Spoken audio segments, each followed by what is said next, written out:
একজন content creator তখনই থেমে যায় এবং তখনই এখানে সফল হতে পারে না সে নিজের ভুলের কারণে। দেখা গেল একজন কন্টেন্ট ক্রিয়েটর কাজ শুরু করলো, কাজ শুরু করার পরে সে 5 মাস 6 মাস 1 বছর পর্যন্ত সময় দিল, দেওয়ার পরে দেখা গেল তার ভিডিওতে ভিউজ নেই, তার ভিডিওতে কোনো রকমে সে ভাইরাল করতে পারলো না, তখন কাজ ছেড়ে চলে যায়।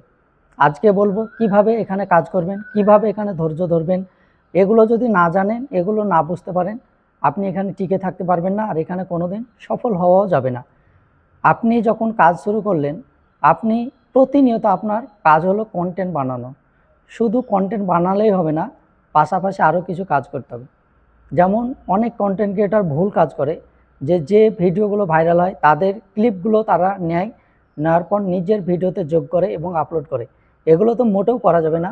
অবশ্যই নিজের কন্টেন্ট, নিজের ছবি, নিজের সমস্ত কিছু প্রতিনিয়ত আপলোড করতে হবে।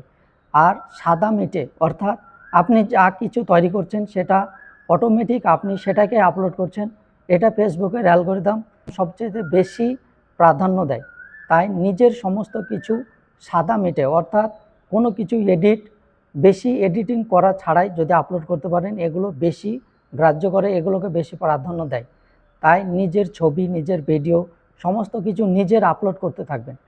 আর প্রতিনিয়ত আপনাকে টাইম মেনটেন করে কিন্তু পোস্ট করতে থাকতে হবে। এই কাজগুলো করতে হবে। অনেকেই মনে করে যে 1 বছরের মধ্যে ভিডিও ভাইরাল না হলে মনে হয় আর ভাইরাল হবে না। অনেকের ক্ষেত্রে দেখা যায় যে অনেক দিন কাজ করার পরে 1.5 বছর 2 বছর পরেও ভিডিও ভাইরাল হয়। তাই ধৈর্য ধরতে হবে, হাল ছেড়ে দিলে হবে না।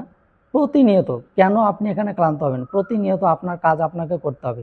সফলতার কাজ সফলতা করবে, ফেসবুকের অ্যালগরিদমের কাজ সে নিজে করবে। যখন দেখবে যে আপনার ভিডিও এখন ভাইরাল করা প্রয়োজন, তখন বেশি বেশি দর্শকের সামনে অটোমেটিক সে নিয়ে যাবে ভিডিওগুলো।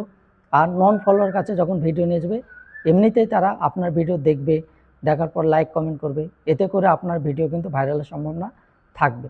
তাই চেষ্টা করতে থাকতে হবে, হাল ছেড়ে না দিয়ে।